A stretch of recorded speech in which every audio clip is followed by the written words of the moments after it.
Punjabi radio 'ਚ ਵੈਸੇ ਸੁਣ ਰਹੇ ਸਾਰੇ ਸਰੋਤਿਆਂ ਨੂੰ ਬਲਵਿੰਦਰ ਕੌਰ ਵੱਲੋਂ ਪਿਆਰ ਭਰੀ ਸਤਿ ਸ਼੍ਰੀ ਅਕਾਲ। ਤੇ ਜੀ ਪ੍ਰੋਗਰਾਮ ਖਬਰ ਤੇ ਨਜ਼ਰ ਪ੍ਰੋਗਰਾਮ ਦੇ ਵਿੱਚ ਸਾਡੇ ਨਾਲ ਹੋਣਗੇ ਮੈਂਟੂ ਗੁਰਸਰੀਆ ਜੀ। ਦੱਸਣਗੇ ਕਿ ਪੰਜਾਬ ਵਿੱਚ ਜਾਂ ਭਾਰਤ ਵਿੱਚ ਕੀ ਕੁਝ ਹੋ ਰਿਹਾ, ਕਿਸ ਤਰ੍ਹਾਂ ਦੇ ਸੰਕਟ ਆ ਤੇ ਉਹ ਹੱਲ ਹੋਣ ਵੱਲ ਵੱਧ ਰਹੇ ਆ।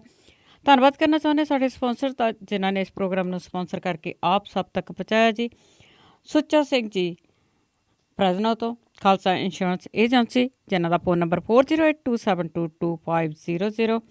ਕ੍ਰਿਸ਼ਨ ਧਨੋਤਾ ਜੀ ਜੋਬਾ ਸਿਟੀ, ਗੁਰਵਿੰਦਰ ਸਿੰਘ ਤੇ ਅਵਤਾਰ ਸਿੰਘ ਚੰਦੀ ਕੋਚੇਲਾ ਤੋਂ, ਸਰਬਜੀਤ ਸਿੰਘ ਬਾਸੀ ਅਟਵਾਟਰ, ਜੱਸੀ ਗਿੱਲ, ਲਾਲੀ Sidhu ji Bakersfield, Punjabi American senior centre Bakersfield. ਬਹੁਤ ਬਹੁਤ ਇਹਨਾਂ ਦੇ ਧੰਨਵਾਦੀ, ਇਹਨਾਂ ਨੇ ਇਸ ਪ੍ਰੋਗਰਾਮ ਨੂੰ ਸਪਾਂਸਰ ਕੀਤਾ, ਆਪ ਸਭ ਤੱਕ ਪਹੁੰਚਾਇਆ ਜੀ। ਸਾਡੇ ਨਾਲ ਜੁੜ ਚੁੱਕੇ ਨੇ ਮੈਂਟੂ ਗੁਰਸਰੀਆ ਜੀ। ਸਤਿ ਸ਼੍ਰੀ ਅਕਾਲ, ਸਵਾਗਤ ਹੈ ਜੀ। ਜੀ ਸ਼ੁਕਰੀਆ ਜੀ, ਸਾਰਿਆਂ ਨੂੰ ਮੇਰੇ ਵੱਲੋਂ ਸਤਿ ਸ਼੍ਰੀ ਅਕਾਲ ਜੀ। ਤੇ ਜੀ ਕੱਲ ਆਪਾਂ ਗੱਲ ਕੀਤੀ ਸੀਗੀ ਮੈਂਟੂ ਜੀ ਤਾਮਿਲਨਾਡੂ ਦੀ, ਤੇ ਉਸ ਦਾ ਸੰਕਟ ਹੱਲ ਬਾਅਦ ਪਲਾਨੀ ਸਵਾਮੀ ਨੇ ਮੁੱਖ ਮੰਤਰੀ ਵਜੋਂ ਸਹੁੰ ਚੱਕੀ। ਬਿਲਕੁਲ ਜੀ, ਤਕਰੀਬਨ ਇੱਕ ਵਾਰੀ ਤੇ ਇਹ ਜਿਹੜਾ ਸਿਆਸੀ ਸੰਕਟ ਸੀ ਉਹ ਹੱਲ ਦੀ ਦਿਸ਼ਾ ਵੱਲ ਵੱਧਦਾ ਪਿਆ। ਹੁਣ ਕੱਲ ਨੂੰ ਪਤਾ ਨਹੀਂ ਕੀ ਹੋ ਜਾਣਾ ਉੱਥੋਂ ਦੇ ਜਿਸ ਤਰ੍ਹਾਂ ਦੇ ਰਾਜਸੀ ਹਾਲਾਤ ਆ, ਪਰ ਇੱਕ ਵਾਰੀ ਲੱਗਦਾ ਕਿ ਜਿਸ ਤਰ੍ਹਾਂ AIADMK ਜਿਹੜੇ ਸੰਕਟ ਦੇ ਵਿੱਚ ਫਸੀ ਸੀ ਉਹ ਸੰਕਟ ਦੇ ਵਿੱਚੋਂ ਨਿਕਲ ਜਾਏਗੀ। ਅੱਜ 4:30 ਵਜੇ ਪਲਾਨੀ ਸਵਾਮੀ ਹੈ ਜਿਹੜਾ, ਜਿਹਨੂੰ ਬੀਬੀ ਸ਼ਸ਼ੀ ਕਲਾ ਥਾਪ ਤੇ ਗਈ ਸੀ ਵਿਧਾਇਕ ਦਲ ਦਾ ਨੇਤਾ, ਉਹਨੇ ਮੁੱਖ ਮੰਤਰੀ ਦੇ ਵਜੋਂ ਹਲਫ ਲੈ ਲਿਆ। ਉਹਨੇ ਹਲਫ ਲੈ ਕੇ ਨਾਲ 15 ਦਿਨ ਦੀ ਮੋਹਲਤ ਵੀ ਜਿਹੜੀ ਰਾਜਪਾਲ ਵੱਲੋਂ ਦਿੱਤੀ ਗਈ ਵਿਦਿਆਸਾਗਰ ਰਾਓ ਵੱਲੋਂ, ਉਸ ਮੋਹਲਤ ਦਾ ਜਿਹੜਾ ਸਮਾਂ ਨਾਲ ਦੀ ਨਾਲ ਉਹ ਵੀ ਸ਼ੁਰੂ ਕਰਵਾ ਲਿਆ। 15 ਦਿਨਾਂ ਦੇ ਵਿੱਚ ਹੁਣ ਉਹਨੂੰ ਆਪਣਾ ਬਹੁਮਤ ਹੈ ਜਿਹੜਾ ਉਹ ਸਪਸ਼ਟ ਕਰਨਾ ਪਵੇਗਾ, ਪ੍ਰਤੱਖ ਰੂਪ ਦੇ ਵਿੱਚ ਪੇਸ਼ ਕਰਨਾ ਪਵੇਗਾ। ਜੇ ਉਹ 15 ਦਿਨਾਂ ਦੇ ਵਿੱਚ ਬਹੁਮਤ ਸਾਬਤ ਨਹੀਂ ਕਰ ਪਾਉਂਦਾ ਤਾਂ ਉਸ ਸੂਰਤ ਦੇ ਵਿੱਚ ਫਿਰ ਉਹਦਾ ਜਿਹੜਾ ਮੁੱਖ ਮੰਤਰੀ ਦਾ ਹਲਫ ਲਿਆ ਹੋਇਆ ਇਹ ਫਿਰ ਜਿਹੜਾ ਸਭ ਕੁਛ ਰੱਦ ਹੋ ਜਾਏਗਾ, ਫਿਰ ਉਹ ਮੁੱਖ ਮੰਤਰੀ ਨਹੀਂ ਰਹੇਗਾ। ਇੱਕ ਵਾਰੀ ਉਹਨੇ ਹਲਫ ਲੈ ਲਿਆ। ਦੂਜੇ ਪਾਸੇ ਜੇ ਆਪਾਂ ਗੱਲ ਕਰੀਏ ਪਨੀਰ ਸੈਲਵਮ ਹੈ ਜਿਹੜਾ, ਵੈਸੇ ਪਨੀਰ ਰਿਝਦਾ ਸ਼ਾਹੀ ਪਨੀਰ ਬਣ ਚੱਲਿਆ ਸੀ, ਪਰ ਹੁਣ ਫਿਰ ਖਟਾ ਕੱਚਾ ਪੱਕਾ ਜਿਹਾ ਹੋ ਗਿਆ। ਪਨੀਰ ਸੈਲਵਮ ਹਾਲੇ ਵੀ ਹਾਰ ਮੰਨਣ ਨੂੰ ਤਿਆਰ ਨਹੀਂ। ਉਹਨੇ ਕੱਲ ਵੀ ਰਾਜਪਾਲ ਨੂੰ ਮਿਲ ਕੇ ਆਖਿਆ ਕਿ ਜੀ ਮੇਰੇ ਕੋਲ ਬਹੁਮਤ ਆ। ਰਾਜਪਾਲ ਨੇ ਆਖਿਆ ਜੇ ਤੇਰੇ ਕੋਲ ਹੈਗਾ ਬਹੁਮਤ ਤੇ ਲਿਆ, ਹੁਣ ਹਵਾ ਦੇ ਵਿੱਚ ਥੋੜ੍ਹੀ ਅਸੀਂ ਬਹੁਮਤ ਵੇਖਣਾ ਤੇਰਾ, ਜੇ ਤੇਰੇ ਕੋਲ ਹੈਗਾ ਤੇ ਦੱਸ। ਸੋ ਉਸ ਤੋਂ ਬਾਅਦ ਤੇ ਉਹ ਢਿੱਲਾ ਹੋਇਆ ਥੋੜਾ ਜਿਹਾ, ਪਰ ਹਾਲੇ ਵੀ ਉਹ ਕਹਿੰਦਾ ਕਿ ਜੀ ਮੈਂ ਇਹ ਜਿਹੜੀ ਵਾਗਡੋਰ ਹੈ ਸ਼ਸ਼ੀ ਕਲਾ ਦੇ ਪਰਿਵਾਰ ਦੇ ਹੱਥ 'ਚ ਨਹੀਂ ਜਾਣ ਦੇਣੀ। ਮੈਂ ਭਾਵੇਂ ਕੁਛ ਵੀ ਕਰਾਂ, ਮੈਂ ਇਸ ਤਰ੍ਹਾਂ ਦੀ ਇਹ ਨੌਬਤ ਜਿਹੜੀ ਨਹੀਂ ਆਉਣ ਦਿਆਂਗਾ ਕਿ ਇਹ ਸ਼ਸ਼ੀ ਕਲਾ ਦੇ ਪਰਿਵਾਰ ਦੇ ਹੱਥਾਂ ਦੇ ਵਿੱਚ ਇਹ ਪਾਰਟੀ ਜਿਹੜੀ ਖੇਡਣ ਲੱਗ ਪਵੇ। ਸੋ ਪਨੀਰ ਸੈਲਵਮ ਆਪਣੀਆਂ ਹੁਣ ਜੋੜਾਂ ਤੋੜਾਂ ਦੇ ਵਿੱਚ ਲੱਗਿਆ। ਉਸ ਤਰ੍ਹਾਂ ਮੈਂ ਦੱਸ ਦੇਵਾਂ ਕਿ 124 ਵਿਧਾਇਕਾਂ ਦਾ ਅੱਜ ਇਹਨਾਂ ਨੇ ਕਿਹਾ ਕਿ ਸਾਨੂੰ ਸਮਰਥਨ ਪ੍ਰਾਪਤ ਆ। AIADMK ਦੇ ਪਲਾਨੀ ਸਵਾਮੀ ਵੱਲੋਂ ਇਹ ਕਿਹਾ ਗਿਆ ਕਿ 124 ਵਿਧਾਇਕ ਮੇਰੇ ਨਾਲ ਆ। ਹੁਣ ਇਹਨਾਂ ਨੂੰ ਮਿਨੀਮਮ ਜਿਹੜੇ ਸਰਕਾਰ ਵਾਸਤੇ ਚਾਹੀਦੇ 117 ਚਾਹੀਦੇ ਆ। ਜੇ ਤੇ ਹੁਣ 1-2 ਦਿਨਾਂ ਦੇ ਵਿੱਚ ਵਗਦੀਆਂ ਵਹਿੰਦੀਆਂ 'ਚ ਸਰਕਾਰ ਬਣਾ ਲੈਂਦਾ, ਬਹੁਮਤ ਹੈ ਜਿਹੜਾ ਸਾਬਤ ਕਰ ਦਿੰਦਾ, ਠੀਕ ਆ। ਜੇ ਕੁਛ ਦਿਨ ਪੈ ਗਏ, ਪਨੀਰ ਸੈਲਵਮ ਸੰਨ ਲਾ ਗਿਆ, 124 ਹੈ ਜਿਹੜੇ ਦੱਸਦੇ ਆ, ਉਹਨਾਂ ਦੇ ਵਿੱਚੋਂ ਕੋਈ 8-10 ਤੋੜ ਗਿਆ ਤੇ ਫਿਰ ਇਹਨਾਂ ਲਈ ਸਰਕਾਰ ਮੁਸ਼ਕਿਲ ਹੋ ਜਾਏਗੀ। ਉਸ ਤਰ੍ਹਾਂ ਮੈਂ ਦੱਸ ਦੇਵਾਂ ਕਿ ਜਿਹੜੀ ਬੀਬੀ ਸ਼ਸ਼ੀ ਕਲਾ ਜੇਲ੍ਹ ਗਈ ਹੈ, ਜੇਲ੍ਹ ਦੇ ਵਿੱਚ ਜਾਣ ਤੋਂ ਪਹਿਲਾਂ ਉਹ ਬੰਦੋਬਸਤ ਇੱਥੇ ਪਾਰਟੀ 'ਚ ਵੀ ਕਰ ਗਈ ਹੈ ਕਿ ਉੱਥੇ ਪਾਰਟੀ ਦੇ ਵਿੱਚ ਉਹਦਾ ਹੀ ਗਲਬਾ ਜਿਹੜਾ ਪ੍ਰਧਾਨ ਰਹੇ। ਇੱਥੇ ਆਪਣੀ ਪਾਰਟੀ ਦੇ ਵਿੱਚ ਉਹ ਕੱਲ 3 ਰਿਸ਼ਤੇਦਾਰਾਂ ਨੂੰ ਐਡਜਸਟ ਕਰ ਗਈ ਹੈ। ਉਹਦੇ 'ਚ ਆਪਣੀ ਥਾਂ ਤੇ ਲਗਭਗ ਉਹਨੇ ਆਪਣੇ ਇੱਕ ਭਤੀਜੇ ਨੂੰ, ਜਿਹਦਾ ਨਾਮ ਦਿਵਾਕਰਨ ਆ, ਉਹਨੂੰ ਸੈੱਟ ਕਰ ਦਿੱਤਾ ਜਨਰਲ ਸਕੱਤਰ ਦੇ ਅਹੁਦੇ ਤੇ। ਦੂਜੇ ਪਾਸੇ ਇੱਕ ਉਹਦਾ ਹੋਰ ਭਤੀਜਾ ਵੈਂਕਟੇਸ਼, ਉਹਨੂੰ ਸੈੱਟ ਕਰ ਗਈ ਹੈ। ਤੀਜਾ ਜਿਹੜਾ ਜੈ ਲਲਿਤਾ ਦਾ ਮਤਵੰਨਾ ਪੁੱਤ ਬਣਿਆ ਹੋਇਆ ਸੀ, ਜਿਹਦੇ ਵਿਆਹ ਤੋਂ ਬਾਅਦ ਸਾਰੇ ਸਿਆਪੇ ਖੜੇ ਹੋਏ ਸਨ, ਉਹਨੂੰ ਵੀ ਦੱਸਦੇ ਕਿ ਪਾਰਟੀ 'ਚ ਐਡਜਸਟ ਕਰ ਦਿੱਤਾ ਗਿਆ। ਸੋ ਉਹ ਹਾਥੀਆਂ ਦੇ ਉੱਤੇ ਕੁੰਡੇ ਆ ਜਿਹੜੇ ਉਹ ਬਿਠਾ ਗਈ ਹੈ ਔਰ ਰੱਖ ਗਈ ਹੈ ਕਿ ਜਦੋਂ ਵੀ ਕਿਤੇ ਰਸਤਾ ਭਟਕਣ ਸੋ ਕੁੰਡਾ ਖਿੱਚ ਦਿਆ ਕਰੋ। ਉਸ ਤਰ੍ਹਾਂ ਇਹ ਜਿਹੜੀ ਸਰਕਾਰ ਬਣੇਗੀ, ਇਹਦੀ ਵਾਗਡੋਰ ਹੈ ਜਿਹੜੀ ਉਹ ਤਾਮਿਲਨਾਡੂ ਤੋਂ ਦੂਰ ਗਵਾਂਢੀ ਰਾਜ ਦੀ ਇੱਕ ਜੇਲ੍ਹ ਦੇ ਵਿੱਚ ਬੀਬੀ ਸ਼ਸ਼ੀ ਕਲਾ ਦੇ ਹੱਥ ਹੀ ਰਹੇਗੀ। ਹਾਂਜੀ ਬਿਲਕੁਲ, ਜਿਸ ਤਰ੍ਹਾਂ ਤੁਸੀਂ ਕਿਹਾ ਪਤਾ ਨਹੀਂ ਕੱਲ੍ਹ ਨੂੰ ਕੀ ਹੋਣਾ। ਇੱਥੇ ਤਾਂ ਰਾਤੋਂ ਰਾਤ ਪਤਾ ਨਹੀਂ ਲੱਗਦਾ ਕਿ ਇੱਥੇ ਕੀ ਹੋ ਜਾਣਾ। ਤੇ ਕਿ ਆਪਾਂ ਦਿੱਲੀ ਬੰਬ ਧਮਾਕਿਆਂ ਦੀ ਗੱਲ ਕਰੀਏ, ਉਹ ਇੱਕ ਕੇਸ ਆਇਆ ਸੀਗਾ ਤੇ ਉਸ ਦਾ ਫੈਸਲਾ ਵੀ ਆ ਗਿਆ ਕਿ 2 ਵਰ੍ਹੇ ਤੇ 1 ਨੂੰ ਕੈਦ। ਇਹ 2005 ਦੇ ਵਿੱਚ ਧਨੇਤਰਾਸ ਦਾ ਜਿਹੜਾ ਦਿਨ ਹੁੰਦਾ, ਉਸ ਦਿਨ ਇਹ ਸੀਰੀਅਲ ਬੰਬ ਬਲਾਸਟ ਹੋਏ ਸਨ। ਇਸ ਕੇਸ ਦੇ ਵਿੱਚ ਅੱਜ ਅਦਾਲਤ ਨੇ ਫੈਸਲਾ ਕੀਤਾ ਕਿ ਇਸ ਦਾ 3 ਦੋਸ਼ੀਆਂ 'ਚੋਂ 1 ਨੂੰ 10 ਸਾਲ ਦੀ ਸਜ਼ਾ ਕੀਤੀ ਹੈ, 2 ਨੂੰ ਬਰੀ ਕਰ ਦਿੱਤਾ। ਇਸ ਫੈਸਲੇ ਦੇ ਮੁਤਾਬਕ ਜਿਹੜਾ ਤਾਰਿਕ ਅਹਿਮਦ ਡਾਰ ਹੈ ਉਹਨੂੰ 10 ਸਾਲ ਦੀ ਸਜ਼ਾ ਸੁਣਾਈ ਗਈ ਹੈ। ਉਹ ਅੱਤਵਾਦੀਆਂ ਨੂੰ ਫੰਡਿੰਗ ਦੇਣ ਦੇ ਮਾਮਲੇ ਦੇ ਵਿੱਚ ਸਜ਼ਾ ਸੁਣਾਈ ਗਈ ਹੈ। ਦੂਜੇ ਉਹਦੇ ਜਿਹੜੇ 2 ਸਾਥੀ ਸਨ, ਮੁਹੰਮਦ ਹੁਸੈਨ ਫਾਜ਼ਲੀ ਤੇ ਮੁਹੰਮਦ ਰਫੀਕ ਸ਼ਾਹ, ਉਹਨਾਂ ਨੂੰ ਅਦਾਲਤ ਨੇ ਬਾਇਜ਼ਤ ਬਰੀ ਕਰ ਦਿੱਤਾ ਹੈ। ਸੋ ਇਹ 11 ਸਾਲਾਂ ਬਾਅਦ 12 ਸਾਲਾਂ ਬਾਅਦ ਜਿਹੜਾ ਫੈਸਲਾ ਆਇਆ, ਇਸ ਫੈਸਲੇ ਦੇ ਵਿੱਚ 2 ਨੂੰ ਸਜ਼ਾ ਹੋਈ ਹੈ, 1 ਨੂੰ ਸਜ਼ਾ ਹੋਈ ਹੈ, 2 ਜਿਹੜੇ ਬਰੀ ਹੋ ਗਏ ਆ। ਪਰ ਜਿਹਨੂੰ ਸਜ਼ਾ ਹੋਈ ਵੀ ਆ, ਜਿਹੜਾ ਡਰ ਆ, ਉਹ ਅੰਦਰ ਨਹੀਂ ਜਾਏਗਾ, ਕਿਉਂਕਿ ਆਲਮੋਸਟ ਉਹਨੇ 11 ਸਾਲ ਦੀ ਕਸਟਡੀ ਹੈ ਜਿਹੜੀ ਉਹ ਕੱਟੀ ਹੋਈ ਹੈ। ਯਾਨੀ ਜਦੋਂ ਅੰਡਰ ਟ੍ਰਾਇਲ ਸੀਗਾ ਤਾਂ 11 ਸਾਲ ਦਾ ਵਕਫਾ ਉਹਨੇ ਜੇਲ੍ਹ ਦੇ ਅੰਦਰ ਗੁਜ਼ਾਰਿਆ। ਸੋ ਉਹਦੀ ਜਿਹੜੀ ਇਹ ਸਜ਼ਾ ਉਹ ਅੰਡਰ ਟ੍ਰਾਇਲ ਹੋ ਜਾਏਗੀ, ਮਤਲਬ ਕਿ ਉਹਨੂੰ ਜੇਲ੍ਹ ਦੇ ਵਿੱਚ ਜਾਣਾ ਨਹੀਂ ਪਏਗਾ, ਹੁਣ ਵਾਪਸ ਕੈਦ ਕੱਟਣ ਨਹੀਂ ਜਾਣਾ ਪਵੇਗਾ। ਜਿਹੜੇ 2 ਦੋਸ਼ੀ ਆ ਉਹ ਤੇ ਬਰੀ ਹੋ ਹੀ ਗਏ, ਉਹਨਾਂ ਦੇ ਤੇ ਹੁਣ ਗੱਲ ਕੀ ਕਰਨੀ ਹੈ, ਉਹ ਆਪੋ ਆਪਣੇ ਘਰਾਂ ਨੂੰ ਜਾਣਗੇ। ਦੂਜੇ ਪਾਸੇ ਜਿਹੜੇ ਪੀੜਤ ਆ ਉਹ ਕਾਫੀ ਹਤਾਸ਼ ਆ, ਕਾਫੀ ਨਿਰਾਸ਼ ਹੈ ਇਸ ਫੈਸਲੇ ਤੋਂ। ਕੁਝ ਪੀੜਤਾਂ ਨੇ ਕਿਹਾ, ਜਿਨ੍ਹਾਂ ਦੇ ਆਪਣੇ ਇਹਨਾਂ ਬੰਬ ਬਲਾਸਟਾਂ ਦੇ ਵਿੱਚ ਚਲੇ ਗਏ ਸਨ, ਉਹਨਾਂ ਨੇ ਕਿਹਾ ਕਿ ਭਾਈ ਸਾਨੂੰ ਇਹ ਫੈਸਲਾ ਮਨਜ਼ੂਰ ਨਹੀਂ, ਅਸੀਂ ਉਤਲੀਆਂ ਅਦਾਲਤਾਂ ਦਾ ਦਰ ਖੜਕਾਵਾਂਗੇ ਕਿ ਸਾਨੂੰ ਇਨਸਾਫ ਦਿੱਤਾ ਜਾਵੇ। ਸਾਡੇ ਆਪਣੇ ਮਰੇ ਅਸੀਂ ਕਿਸ ਤਰ੍ਹਾਂ ਭੁੱਲ ਜਾਈਏ, ਇਹ ਤੇ ਬਿਲਕੁਲ ਸਾਡੇ ਨਾਲ ਅਨਿਆਂ ਆ। ਦੂਜੇ ਪਾਸੇ ਜੇ ਗੱਲ ਕਰੀਏ ਕਿ ਜਿਹੜੇ 2 ਬਰੀ ਹੋਇਆ, ਉਹ ਵੀ 11 ਸਾਲ ਕੈਦ ਕੱਟ ਕੇ ਬਰੀ ਹੋਇਆ। ਸਾਡੇ ਇੱਥੋਂ ਦੇ ਨਿਆਂਇਕ ਸਿਸਟਮ ਦੀ ਇਹੋ ਹੀ ਖਾਮੀ ਹੈ ਕਿ ਨਾ ਤੇ ਇਹ ਮੁਲਜ਼ਮ ਧਿਰ ਨੂੰ ਸੰਤੁਸ਼ਟ ਕਰਾ ਪਾਉਂਦਾ ਹੈ ਤੇ ਨਾ ਇਹ ਮਦਈ ਧਿਰ ਨੂੰ ਸਪਸ਼ਟ ਕਰ ਪਾਉਂਦਾ। ਸੋ ਹੁਣ ਤੁਸੀਂ ਆ ਦੇਖਿਆ ਕਿ ਇੱਕ ਪਾਸੇ ਪੀੜਤ ਵੀ ਰੋਈ ਜਾਂਦੇ ਕਿ ਸਾਡੇ ਨਾਲ ਧੱਕਾ ਹੋ ਗਿਆ, ਹੁਣ ਜਿਹੜੇ ਬਰੀ ਹੋਏ ਆ 11 ਸਾਲ ਦੀ ਸਜ਼ਾ ਕੱਟ ਕੇ ਕਾਨੂੰਨ ਨੇ ਕਹਿਤਾ ਕਿ ਜੀ ਤੁਹਾਡਾ ਕੋਈ ਦੋਸ਼ ਨਹੀਂ, ਘਰੇ ਜਾਓ, ਤਾਂ ਉਹ ਵੀ ਰੋਈ ਜਾਂਦੇ ਆ ਕਿ ਸਾਡੇ 11 ਸਾਲ ਤੁਸੀਂ ਐਵੇਂ ਗੋਡੇ ਗਿੱਟੇ ਰਗੜਾਤੇ ਜੇਲ੍ਹਾਂ ਦੇ ਵਿੱਚ, ਸਾਡੇ ਘਰ ਬਰਬਾਦ ਕਰ ਦਿੱਤੇ। ਸੋ ਦੋਵੇਂ ਧਿਰਾਂ ਹੀ ਅਸੰਤੁਸ਼ਟ ਹੋਣਗੀਆਂ ਇਹਨਾਂ ਫੈਸਲਿਆਂ ਤੋਂ। ਦੋਵੇਂ ਧਿਰਾਂ ਹੀ ਮੇਰੇ ਖਿਆਲ ਦੇ ਨਾਲ ਕਿਤੇ ਨਾ ਕਿਤੇ ਜਦੋਂ ਵੀ ਇਸ ਤਰੀਕੇ ਦੇ ਫੈਸਲੇ ਹੁੰਦੇ, ਦੋਵੇਂ ਧਿਰਾਂ ਹੀ ਨਿਰਾਸ਼ ਹੋ ਕੇ ਜਾਂਦੀਆਂ। ਇਹ ਇੱਥੋਂ ਦੀ ਸਿਸਟਮ ਦੀ ਜਿਹੜੀ ਸਭ ਤੋਂ ਵੱਡੀ ਅਸਫਲਤਾ ਕਹਿ ਸਕਦੇ ਹਾਂ, ਸਭ ਤੋਂ ਵੱਡੀ ਖਾਮੀ ਕਹਿ ਸਕਦੇ ਹਾਂ।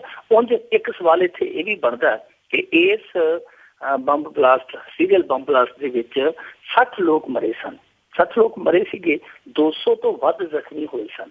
ਇੰਨੀਆਂ ਜਾਨਾਂ ਗਈਆਂ, ਇੰਨਾ ਮਾਲੀ ਨੁਕਸਾਨ ਹੋਇਆ।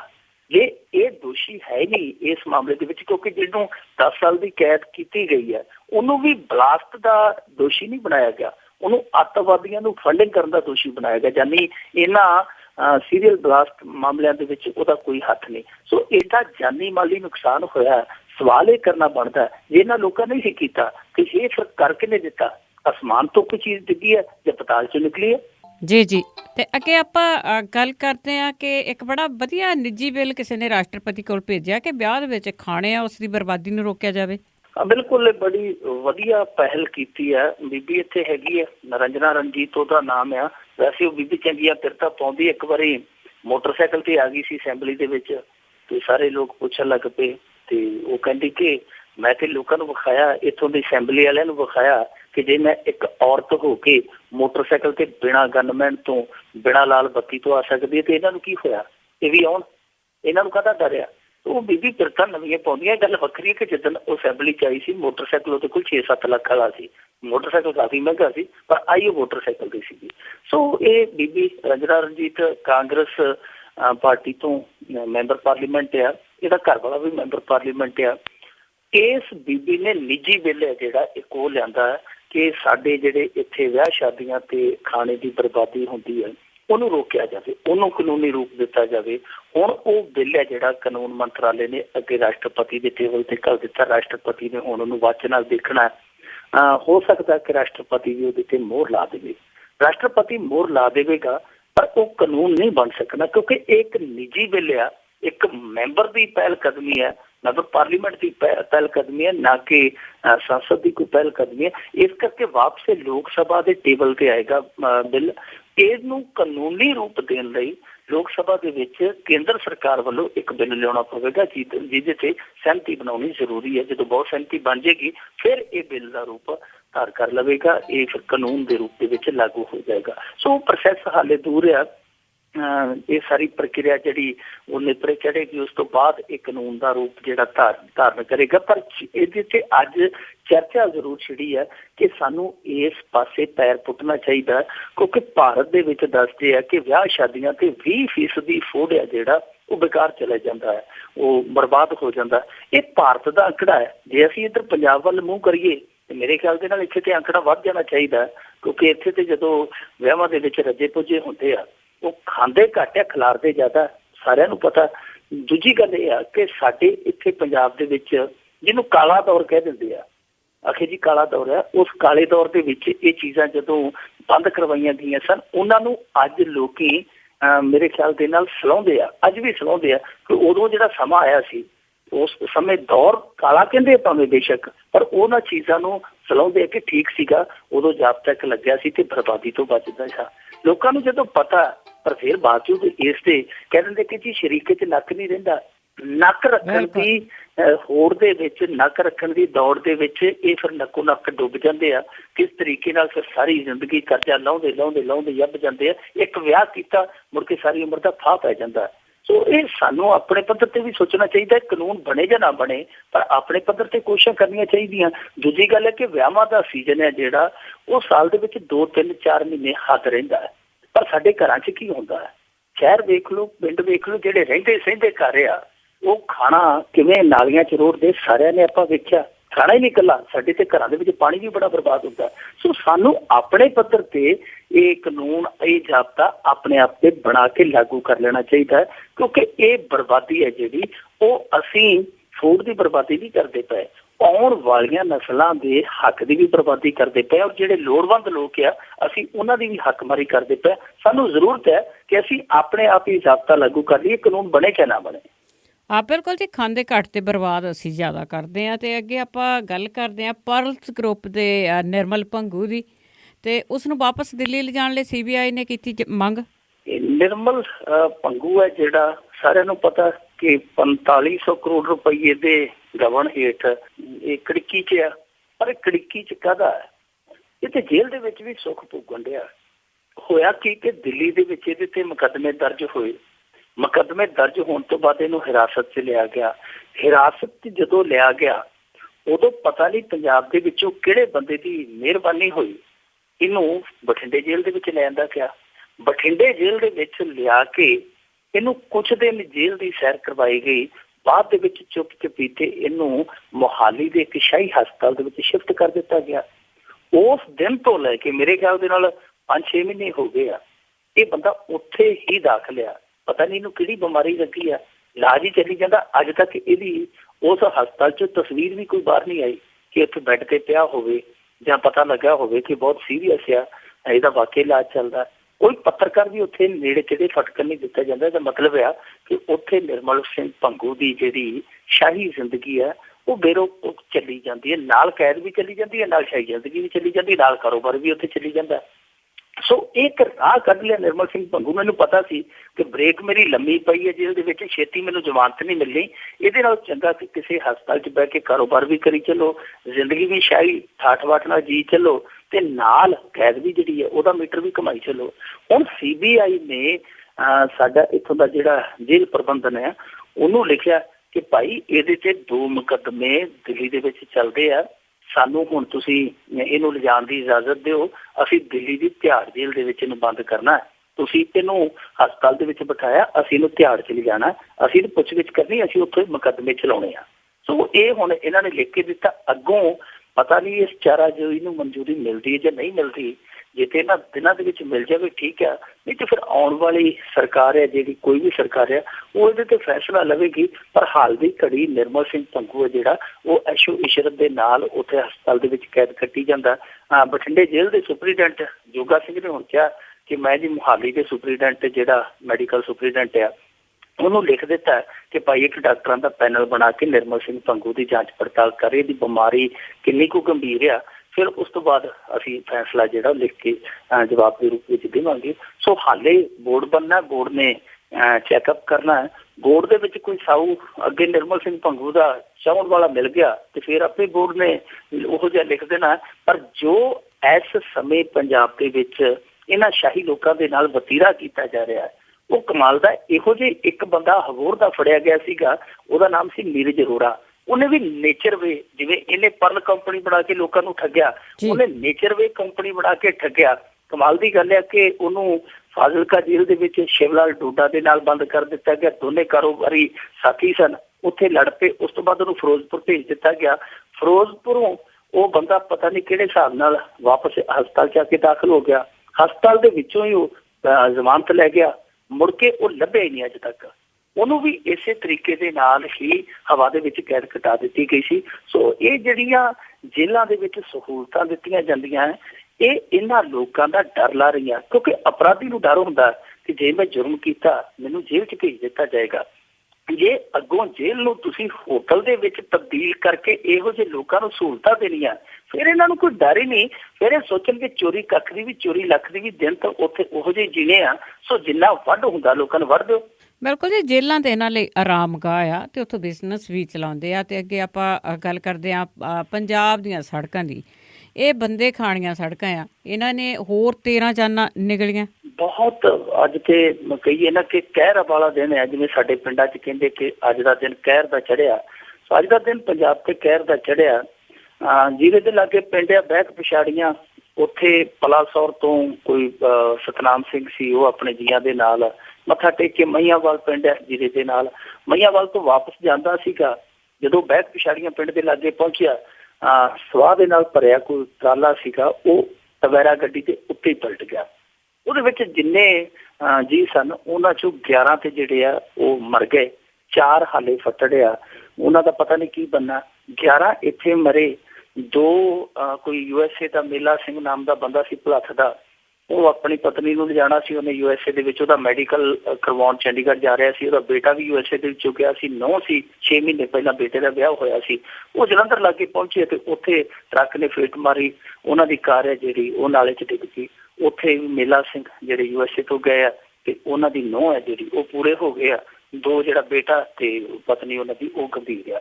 ਸੋ ਇਹ ਸੜਕੀ ਹਾਦਸੇ ਆ ਜਿਹੜੇ ਰੁਕਣ ਦਾ ਨਾਂ ਹੀ ਨਹੀਂ ਲੈਂਦੇ ਪਏ।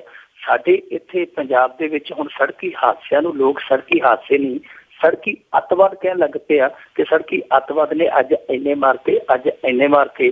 ਪਰ ਦੁੱਖ ਦੀ ਗੱਲ ਹੈ, ਅਫਸੋਸ ਦੀ ਗੱਲ ਆ ਕਿ ਸੁਧਾਰਾਂ ਵੱਲ ਕੋਈ ਵੀ ਨਹੀਂ ਵੱਧਦਾ ਪਿਆ।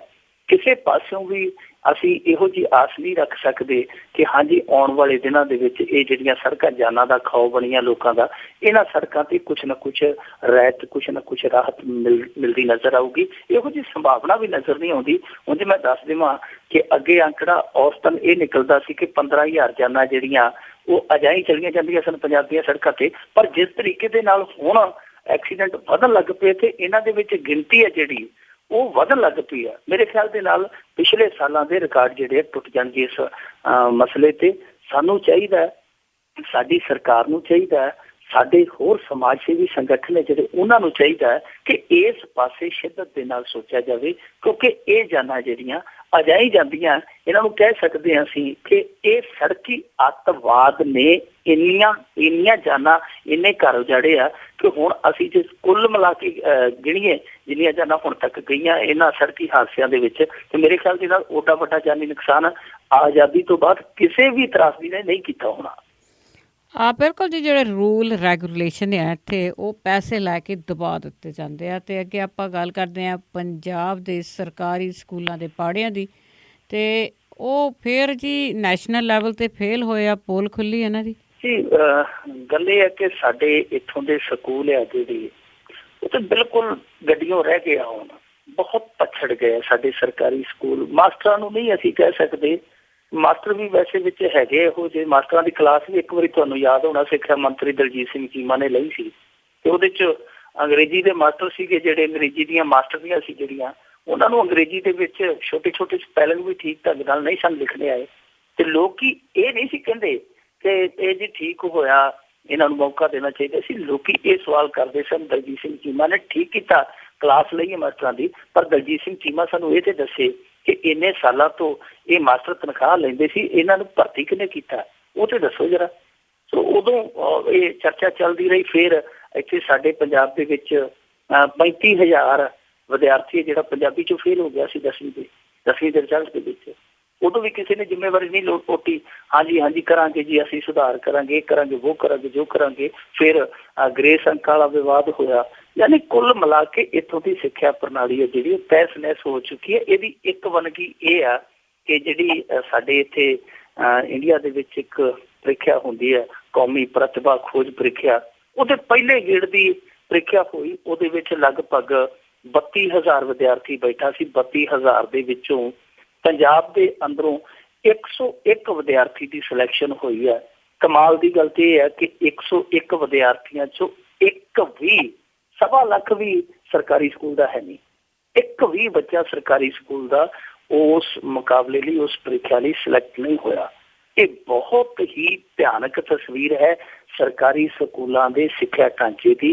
ਜ਼ਰੂਰਤ ਹੈ ਇਸ ਪਾਸੇ ਸੁਧਾਰਾਂ ਦੀ। ਪਰ ਕਮਾਲ ਦੀ ਗੱਲ ਇਹ ਹੈ, ਹੈਰਾਨੀ ਦੀ ਗੱਲ ਇਹ ਹੈ ਕਿ ਕਿਸੇ ਵੀ ਸਰਕਾਰ ਨੇ ਅੱਜ ਤੱਕ ਪੰਜਾਬ ਦੀ ਸਿੱਖਿਆ ਪ੍ਰਣਾਲੀ, ਜਿਹੜੀ ਕਿ ਪਹਿਲਾਂ ਬਹੁਤ ਵਧੀਆ ਸੀ, ਉਹਦੇ ਸੁਧਾਰਾਂ ਵੱਲ ਕੋਈ ਵੀ ਇਹੋ ਜਿਹਾ ਕਦਮ ਨਹੀਂ ਚੁੱਕਿਆ ਜਿਹਦੇ ਤੋਂ ਅਸੀਂ ਕਹਿ ਸਕੀਏ ਕਿ ਹਾਂਜੀ ਫਲਾਣੀ ਸਰਕਾਰ ਨੇ ਕੋਸ਼ਿਸ਼ ਕੀਤੀ ਸੀ, ਭਾਵੇਂ ਸਫਲ ਹੋਈ ਜਾਂ ਨਹੀਂ ਹੋਈ ਉਹ ਵੱਖਰੀ ਗੱਲ ਹੈ। ਹੁਣ ਦੇਖੋ ਜੀ, ਇਹ ਕਹਿੰਦੇ ਅਸੀਂ ਮਾਸਟਰ ਬੜੇ ਭਰਤੀ ਕੀਤੇ, ਅਸੀਂ ਬਹੁਤ ਭਰਤੀ ਕੀਤੇ ਆ। ਭਰਤੀ ਕਰਨ ਦੇ ਬਾਵਜੂਦ ਅੱਜ ਵੀ ਹਜ਼ਾਰਾਂ ਜਿਹੜੀਆਂ ਅਸਾਮੀਆਂ ਮਾਸਟਰਾਂ ਦੀਆਂ ਉਹ ਸਕੂਲਾਂ ਦੇ ਵਿੱਚ ਖਾਲੀ ਪਈਆਂ। ਕਈ ਸਕੂਲ ਇਹੋ ਜਿਹੇ ਆ ਜਿੱਥੇ ਮਾਸਟਰ ਹੈ ਹੀ ਕੋਈ ਨਹੀਂ, ਇਕੱਲੇ ਸਟੂਡੈਂਟ ਆ। ਕਈ ਸਕੂਲ ਇਹੋ ਜਿਹੇ ਆ ਜਿੱਥੇ ਇਕੱਲੇ ਸਟੂਡੈਂਟ ਆ, ਮਾਸਟਰ ਹੈ ਨਹੀਂ। ਕਈ ਇਹੋ ਜਿਹੇ ਸਕੂਲ ਹੈ ਜਿੱਥੇ ਮਾਸਟਰ ਵੀ ਹੈਗੇ, ਸਟੂਡੈਂਟ ਵੀ ਹੈਗੇ ਆ, ਪਰ ਬਹਿਣ ਜੋਗੀ ਇਮਾਰਤ ਨਹੀਂ ਹੈਗੀ। ਸੋ ਇਹ ਸਾਰਾ ਢਾਂਚਾ ਜਿਹੜਾ ਵਿਗੜਿਆ ਪਿਆ, ਜਿਹੜਾ ਸਾਰਾ ਖਾਨਾ ਖਰਾਬ ਹੋਇਆ ਪਿਆ ਵਿੱਦਿਆ ਦਾ, ਇਸ ਖਾਨਾ ਖਰਾਬ ਹੋਏ ਨੂੰ ਸੁਧਾਰ ਵਾਲੇ ਪਾਸੇ ਲਿਆਉਣਾ ਪਵੇਗਾ।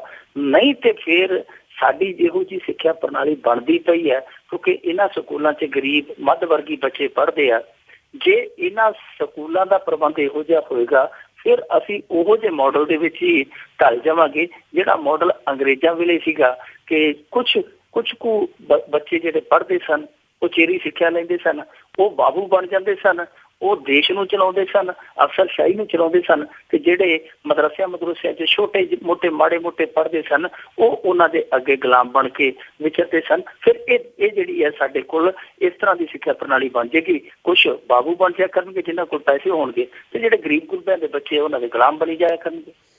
ਬਿਲਕੁਲ ਜੀ, ਸਰਕਾਰੀ ਸਕੂਲਾਂ ਦੇ ਵਿੱਚੋਂ ਹੀ ਪੜ੍ਹ ਕੇ ਬਹੁਤ ਵੱਡੇ ਆਫਿਸਰ ਬਣਦੇ ਸੀ। ਹੁਣ ਪਿਛਲੇ 10-15 ਸਾਲਾਂ ਤੋਂ ਜਿਹੜੀ ਸਿੱਖਿਆ ਪ੍ਰਣਾਲੀ ਦਾ ਇਹ ਹਾਲ ਹੋ ਚੁੱਕਾ ਪੰਜਾਬ ਦੇ ਵਿੱਚ। ਅੱਗੇ ਆਪਾਂ ਡੇਰਾ ਝੂਠਾ ਸੌਦਾ ਦੇ ਮੁਖੀ ਦੀ ਸਿਕਿਉਰਿਟੀ ਦੀ ਗੱਲ ਕਰੀਏ ਕਿ ਮੁੰਬਈ ਦੀ ਇੱਕ ਸੁਸਾਇਟੀ ਤੰਗ ਆਈ। ਦੇਖੋ, ਇਹ ਬਾਬੇ ਦਾ ਹਫ਼ਤਾ ਨਹੀਂ ਗੁਜ਼ਰਦਾ ਕੋਈ ਨਾ ਕੋਈ ਕਿੱਸਾ ਜਿਹੜਾ ਉਹ ਸੁਰਖੀ ਬਣ ਜਾਂਦਾ।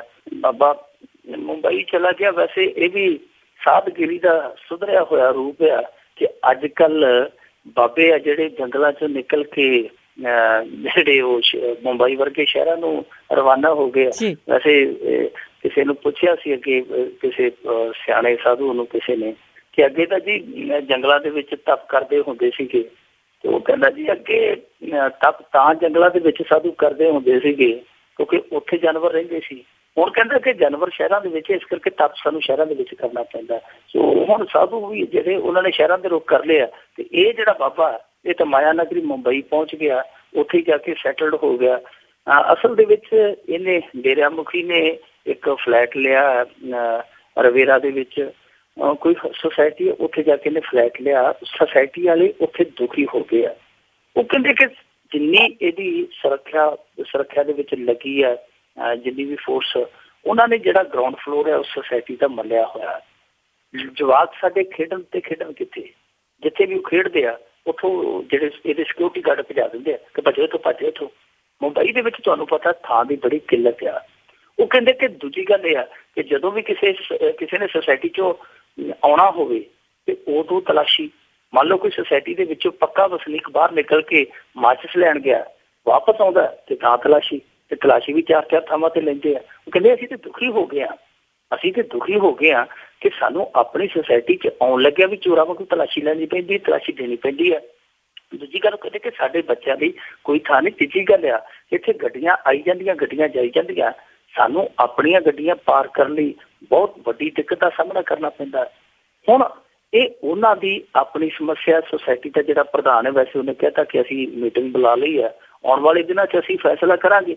ਹੁਣ ਸੁਸਾਇਟੀ ਹੈ ਜਿਹੜੀ ਉਹ ਇਹ ਵੀ ਕਹਿ ਸਕਦੀ ਕਿ ਭਾਈ ਮਕਾਨ ਖਾਲੀ ਕਰ ਦਿਓ, ਕਿਉਂਕਿ ਇੱਥੇ ਸੁਸਾਇਟੀਆਂ ਬਣੀਆਂ, ਸੁਸਾਇਟੀਆਂ ਦੀਆਂ ਅੱਗੇ ਕਮੇਟੀਆਂ ਬਣੀਆਂ, ਕਮੇਟੀਆਂ ਫੈਸਲਾ ਕਰ ਦਿੰਦੀਆਂ ਕਈ ਵਾਰ ਕਿ ਫਲਾਣਾ ਜਿਹੜਾ ਉਹ ਫਲੈਟ ਛੱਡ ਜਾਵੇ, ਭਾਈ ਉਹਦੇ ਨਾਲ ਮਾਹੌਲ ਖਰਾਬ ਹੁੰਦਾ। ਸੋ ਉਹਨਾਂ ਨੇ ਕਿਹਾ ਕਿ ਅਸੀਂ ਸੁਸਾਇਟੀ ਦੀ ਮੀਟਿੰਗ ਲਵਾਂਗੇ। ਸੁਸਾਇਟੀ ਦੇ ਪ੍ਰਧਾਨ ਨੇ ਕਿਹਾ ਉਸ ਤੋਂ ਬਾਅਦ ਜਿਹੜੀ ਵੀ ਕਮੇਟੀ ਸਾਡਾ ਫੈਸਲਾ ਕਰੇਗੀ ਅਸੀਂ ਕਰ ਲਾਂਗੇ। ਪਰ ਦੂਜੇ ਪਾਸੇ ਜਿਹੜਾ ਇਹਨਾਂ ਦਾ ਅੱਖ ਆਇਆ ਉਹ ਬੜਾ ਕਮਾਲ ਦਾ ਆਇਆ। ਇਹਨਾਂ ਦਾ ਅਦਿੱਤਿਆ ਇਨਸਾਨ ਜਿਹੜਾ ਵੈਸੇ ਤਾਂ ਇਨਸਾਨ ਸਾਰੇ ਹੁੰਦੇ, ਪਰ ਇਹ ਸਪੈਸ਼ਲੀ ਨਾਲ ਲਾਉਂਦੇ ਆ। ਅਦਿੱਤਿਆ, ਇਨਸਾਨ ਨੇ ਕਿਹਾ ਕਿ ਜੀ ਇਹ ਸਾਰੇ ਆਰੋਪ, ਸਾਰੇ ਦੋਸ਼ ਹੈ ਜਿਹੜੇ ਬੇਬੁਨਿਆਦ ਆ। ਅਸੀਂ ਬਿਲਕੁਲ ਸਹੀ ਢੰਗ ਨਾਲ ਰਹਿੰਦੇ। ਉਹਨੇ ਕਿਹਾ ਕਿ ਸਾਡੇ ਜਿਹੜੇ ਗੁਰੂ ਜੀ ਸੀਗੇ ਉਹ ਅੱਗੇ ਬਾਂਦਰਾ ਦੇ ਵਿੱਚ ਰਹਿੰਦੇ ਸੀ, ਉੱਥੇ ਕੋਈ ਸ਼ਿਕਾਇਤ ਨਹੀਂ ਆਈ। ਇਹ ਐਵੇਂ ਲੋਕ ਹੈ ਜਿਹੜੇ ਦੋਸ਼ ਲਾਈ ਜਾਂਦੇ। ਤੇ ਨਾਲ ਉਹਨੇ ਵਾਰਨ ਵੀ ਕੀਤਾ, ਚੇਤਾਵਨੀ ਵੀ ਦਿੱਤੀ। ਉਹਨੇ ਆਖਿਆ ਕਿ ਜੇਕਰ ਸਾਡੇ ਬਾਬੇ ਨੂੰ ਤੁਸੀਂ ਅਪਮਾਨਿਤ ਕੀਤਾ ਤੇ ਫਿਰ ਭਾਈ ਸਖਤ ਐਕਸ਼ਨ ਲਿਆ ਜਾਏਗਾ। ਹੁਣ ਦੇਖੋ, ਇਹ ਦਾਬਾ ਕਿਸ ਤਰ੍ਹਾਂ ਮਾਰਿਆ ਜਾ ਰਿਹਾ। ਇਹ ਨਹੀਂ ਕੀਤਾ ਇਹ ਨਹੀਂ ਕਿਹਾ ਜਾ ਰਿਹਾ ਕਿ ਹਾਂ ਭਾਈ ਜੇ ਕੋਈ ਗਿਲਾ ਸ਼ਿਕਵਾ, ਜੇ ਕੋਈ ਸਾਡੇ ਕਰਕੇ ਤੰਗੀ ਫੰਗੀ ਆਉਂਦੀ ਹੈ ਤੁਹਾਨੂੰ, ਤੇ ਕੋਈ ਗੱਲ ਨਹੀਂ, ਅਸੀਂ ਉਹ ਸਮੱਸਿਆ ਦੂਰ ਕਰਨ ਦੀ ਕੋਸ਼ਿਸ਼ ਕਰਾਂਗੇ।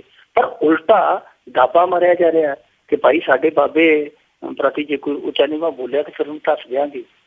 ਇਹਨਾਂ ਸਾਰੀਆਂ ਚੀਜ਼ਾਂ ਤੋਂ ਇੱਕ ਚੀਜ਼ ਸਾਫ਼ ਹੋ ਜਾਂਦੀ ਹੈ ਕਿ ਕਹਿੰਦੇ ਤੇ ਸੱਚਾ ਸੌਦਾ, ਪਰ ਮੈਨੂੰ ਲੱਗਦਾ ਧੱਕਾ ਸੌਦਾ ਕਿ ਇੱਕ ਤੇ ਤੁਸੀਂ ਉੱਥੋਂ ਦੀ ਜਨਤਾ ਨੂੰ ਦੁਸ਼ਵਾਰੀਆਂ ਦੇ ਪੇਸ਼ ਪਾਇਆ।